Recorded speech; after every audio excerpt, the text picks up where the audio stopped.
Os problemas de ser uma pessoa que se transforma em cachorro são sempre intensos e inacreditáveis, mas sempre é um bom dia para quebrar maldições, inaugurar a era do namoro com muitos encontros secretos adoráveis e sermos presenteados com conjuntos de beijos calientes. Como nunca sai de moda, também é um bom dia para mergulhar na história de vidas passadas. E você vai descobrir por que os maiores inimigos dos cães são os tigres nesse vídeo abreviando um bom dia para ser um cachorro. A agitada excursão escolar do nosso grupo chegou ao fim, então tá na hora de voltar para casa. Mas junto com as malas também chega de surpresa a mamãe desconfiada querendo descobrir qual das suas filhas ativou a maldição canina. Não importa o quanto as meninas tentem enrolar, porque a mãe coloca o despertador e flagra a transformação da Renata. E depois de se desesperar um pouquinho, a mamãe exige conhecer o beijoqueiro que fez a sua filha virar cachorro, que só podia ser o namorado, né? Se ferrou! Como explicar que a Renata deu um beijo embriagado no seu colega de trabalho por acidente? Para salvar a pele da irmã, a Yuna vem ao resgate. Mas sabe quem é o namorado que ela arruma pro dia? O Yur, meu pai amado. Sem tempo para protestar, a Renata só tem duas opções no cardápio e as duas são bem ruins. Sofrer um atentado da própria mãe ou ser presa por namorar um menor de idade. O adolescente com o terno imenso do seu tio faz o possível para interpretar o seu papel na história. E a mamãe fica tão encantada que até ignora o escorregão dele falando sobre merenda da escola e o fato dele parecer novinho demais para um cara de 30 anos. Apesar de parecer rigorosa, a insistência da mãe em conhecer o namorado da Renata é pura preocupação. Ela quer ter certeza que o moço já sabe da maldição e que não vai ser um babaca expondo a filha. E o Yur pode até ser o namorado falso, mas todos os elogios que ele dispara sobre a Renata são totalmente reais. Ele diz que ela merece ser amada mesmo se transformando num cachorro. Nó, mas falando desse jeito parece até amor? E isso que a mamãe pergunta. E sim, é ali que o coração do Yur dispara e ele percebe que tem uma quedinha platônica pela professora. Mas claro que uma hora tudo isso ia dar errado. A mamãe encurrala o menino com uma intimação. Tu vai dormir nessa casa hoje sim, vai quebrar a maldição e vai ser na minha frente. Entre manter um adolescente em cárcere privado ou revelar que beijou outro homem, a Renata escolhe contar a verdade. E a grande questão é, em que momento a Yuna pensou que essa seria uma boa ideia? Eis o X da questão. Enquanto o Yuri é liberado dessa confusão toda, o verdadeiro futuro namorado tá em casa assistindo tutoriais sobre como convidar uma garota para sair. Não que o Soon precise se esforçar, tá? Porque a própria Renata se autoconvida pro aniversário dele com o Yuri. Então, por enquanto, ele só precisa se preocupar em não perder a visão, por causa do brilho inesperado que a Renata emana. A presença da nossa mulher cachorra acrescenta aquele tempero feliz no que deveria ser um jantar comum entre tio e sobrinho. Tudo é diversão e brincadeira com uma intimidade tão natural que eles já parecem uma família, gente. Até o nosso queridinho Yur notar a faísca entre os dois adultos e que ele mesmo tá sobrando, tadinho.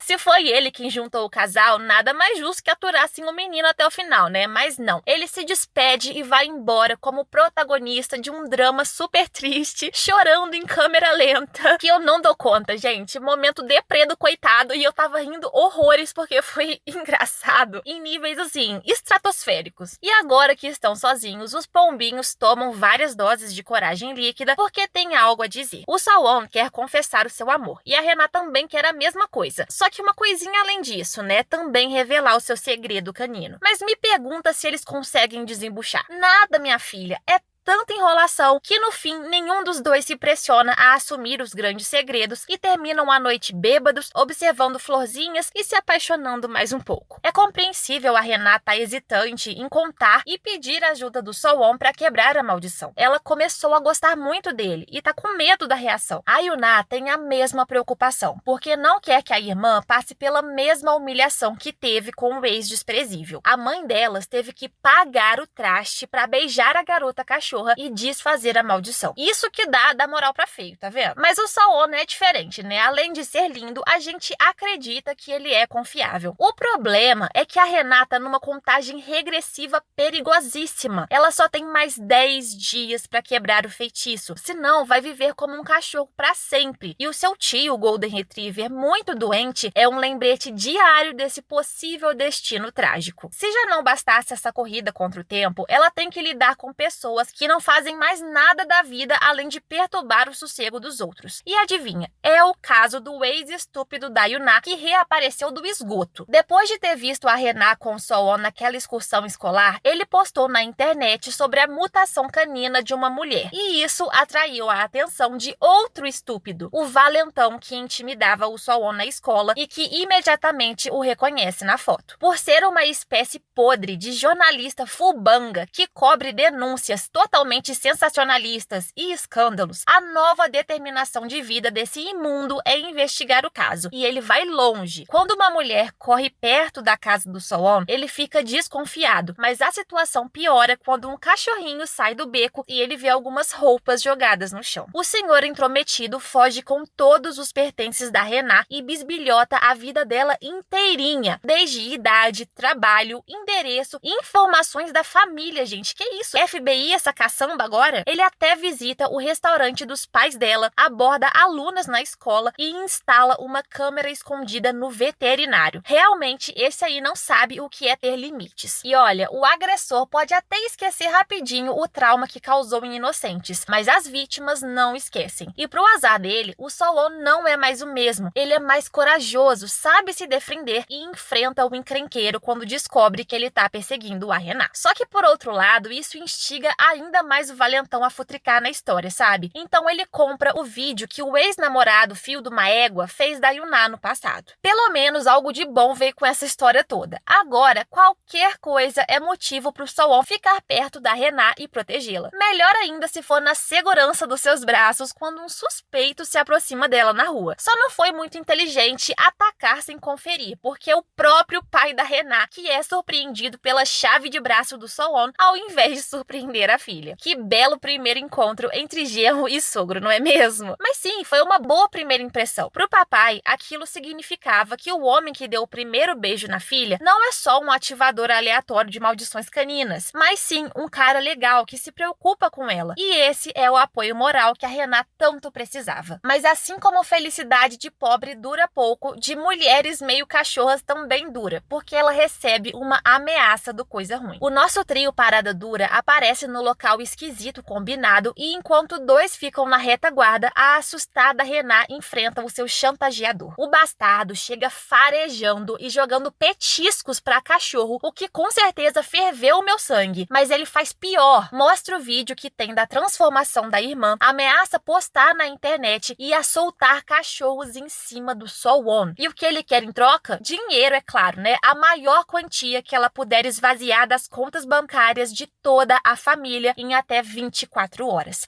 Agora a gente tem a confirmação de que esse fulano é um lixo não reciclável daqueles bem tóxicos. As duas irmãs, então, ficam arrasadas e culpadas. E sem saber de nada, o Sol-On só pode deixar um mingauzinho na casa da sua Rená quando ela não aparece para trabalhar. Tudo isso é culpa da chantagem daquele encosto. Mas assim, ele é o tipo de pessoa que não para só com dinheiro, né? Dá pra ver, tá escrito na cara dele que ele quer implicar, que ele quer fama, ele só não quer lavar uma louça. Por isso, a família da Rená e o nosso agregado nem se preocupam em juntar uma bufunfa. Eles já montam logo um esquadrão protetor e partem pra missão. O primeiro alvo é o ex-namorado mau caráter que recebe visitas que estão equipadas para arrombar portas e até com tesouras de castração se precisar. Claro que eles são gentis demais para isso, mas com uma boa ameaça falsa é moleza fazer o cara abrir o bico sobre o valentão. É assim que eles acabam no estúdio do cara, destroem evidências contra as garotas e para garantir a eficácia do processo, roubam os equipamentos antes de vazarem. Mas como não tem como roubar o próprio canalha, ele tá bem solto e fazendo M como sempre. Ele usa a fobia do Sol-On a cachorros para machucá-lo e usá-lo como isca para atrair a Rená, que acaba diante de uma transmissão ao vivo para expor a transformação. Além dela claramente parecer uma sequestrada, o imundo ainda tenta beijá-la à força para acelerar a mutação. Ou seja, tá cometendo um monte de crime ao vivo. Que beleza. Mas felizmente a sua tentativa de abuso é interrompida pelo chute do Soo-won, que conseguiu escapar do capacho com o cachorro e chegou ao resgate, descontando toda a sua raiva incubada de anos. Enquanto isso, a Rena foge,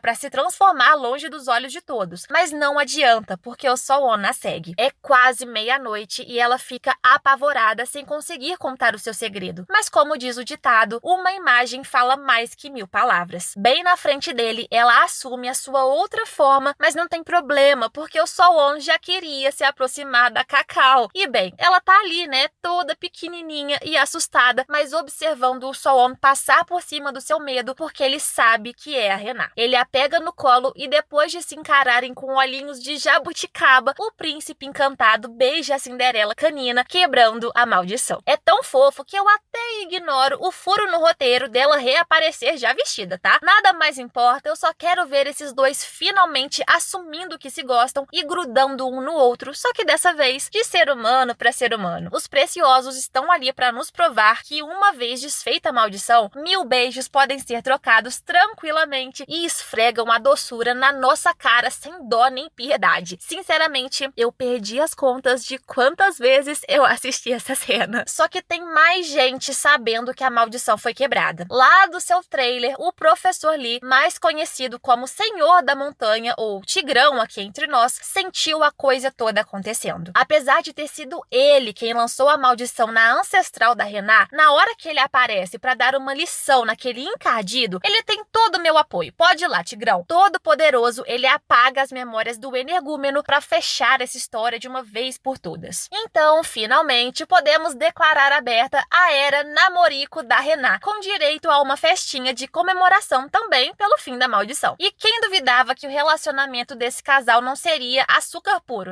Eles se escondem debaixo das cobertas para fazer ligações, inventam apelidos carinhosos, contam os minutos para se verem e chutam agressivamente o ar com overdose de fofura. Eu só posso dizer que eu tava ansiosa para ver o professor de matemática aprendendo a linguagem do amor e a professora de literatura aprendendo o que acontece quando soma 1 mais 1. Mas como fazer isso na escola tá proibido, eles não têm opção a não ser ativar o modo namoro secreto. A Rena e o Soo-won precisam se contentar com esbarradas de mãos no pátio e brincar de esconde-esconde desesperado atrás das cortinas do ginásio para não serem flagrados. E olha, você não me engana, tá, meu filho? Você tá se divertindo mostrando as suas asinhas, Enquanto a coitada da Renata lutando contra panes no sistema, porque o namoro secreto e tenso com o cara mais lindo da escola não é o seu forte. E eu não julgo, porque eu claramente também não saberia agir naturalmente. E se já não bastasse tudo isso, eles ainda precisam despistar alunas iludidas e professoras de bundas assimétricas que ficam na guarita vigiando até o mínimo entrelaçar dos dedinhos dos nossos pombinhos. Mas elas são inofensivas perto de quem realmente quer atrapalhar o casal. Ele mesmo, o professor Lee. Ao invés de seguir a sua vida na floresta, que é o seu verdadeiro lar, ele continua agindo na escuridão para se vingar da Rena e do Soo-won. Ele quer os fazer sentir o que ele sentiu, os fazer perder o que ele perdeu. E a gente já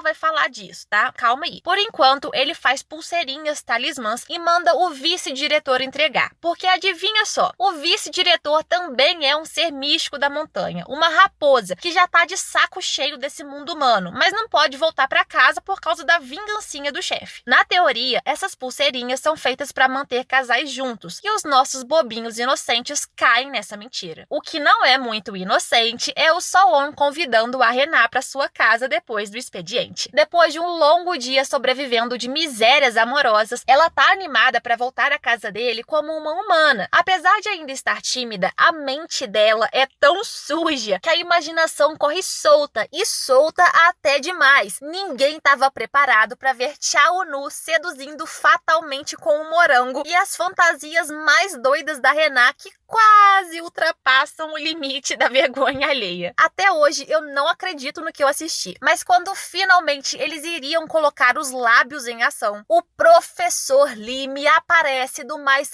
absoluto nada, claramente se fazendo de sonso, enquanto a Rena precisa se esconder no quarto do Yor. Mas como tudo que tá ruim pode piorar, o sobrinho também chega em casa. E a única ideia do Soo-won é obrigar todos os penetras a assistir um filme bem chato em preto e branco branco na sala. Daí, quando todo mundo dorme de tédio, ele vai buscar a sua princesa presa dentro do armário e é lá mesmo que eles dão um beijo que abalou as estruturas da terra dos doramas. Gente, teve língua que eu vi, eu estava de óculos. Pode isso, produção? Pode isso. Chamem o socorro porque estamos respirando por aparelhos. E falando em beijos, não é só a Rená que tá sedenta. Provando que a imaginação fértil é de família, a Yuna também começa a sentir coisas estranhas pelo melhor amigo. E quando imagina a boca dele como uma moela de frango, ela tenta lascar um beijo no garoto. Eu confesso que esses dois têm todo o meu apoio. Ele já quebrou a maldição dela na infância mesmo, então podem se dar uma chance. Apesar de ainda não dar certo, a dúvida já foi plantada e eles começam a se questionar se a relação é só amizade mesmo. O único da família que não teve sorte em quebrar a maldição foi o tio Golden Retriever, que tá cada vez pior de saúde, tadinho. O Sowon até tem uma ideia. Se descobrirem como tudo começou, talvez saibam como acabar com a maldição de uma vez por todas. O problema é que eles jamais imaginariam que o criador foi logo o professor Lee de centenas de anos atrás. E por falar nele, o seu mundinho inabalável começa a ser abalado, tudo por causa de uma nova aluna na escola. A Dia, que além de ter habilidades xamânicas, tem o mesmo rosto do primeiro amor do Tigrão de vidas passadas. Apesar de ser uma reencarnação, a aluna não se lembra dele, mas não por muito tempo, porque ela começa a ter visões enigmáticas que a levam até o porão secreto do Tigrão na escola. Chegando lá, ela encontra nada mais, nada menos que uma pintura imensa de si mesma do passado. E o choque é tanto que a garota desmaia e o professor a carrega até a enfermaria. Mas a única pessoa boa que se preocupa com ela mesmo é o Yor, até o ponto de exorcizá-la com sal grosso, pensando que ela estava possuída. Mas assim, possuída só de suspeita, só se for. Assim que se recupera, ela vai atrás de respostas e não vai mais adiantar o professor Lee fugir. A Dia se oferece para fazer uma leitura de cartas e a resposta que ela vê é tiro e queda. Ela enxerga que o homem tem um lado sombrio porque continua vagando sem rumo, procurando por uma mulher morta, sendo que essa mulher em questão não deseja isso para ele. Pela primeira vez, alguém o tira do seu eixo sempre pleno. Todo esse papo intensifica os sentimentos rancorosos dentro dele. E é por isso que, ao invés de receber o seu amigaço do coração com um chá na van, o maluco já chega metendo uma espada no rosto do Sowon. Amado, estamos no século 21, você sabe disso, né? Sim, ele sabe, mas é porque centenas de anos atrás, foi essa mesma espada que a versão passada do Sowon apontou para sua amada num penhasco, enquanto a Rená observava. Xiii!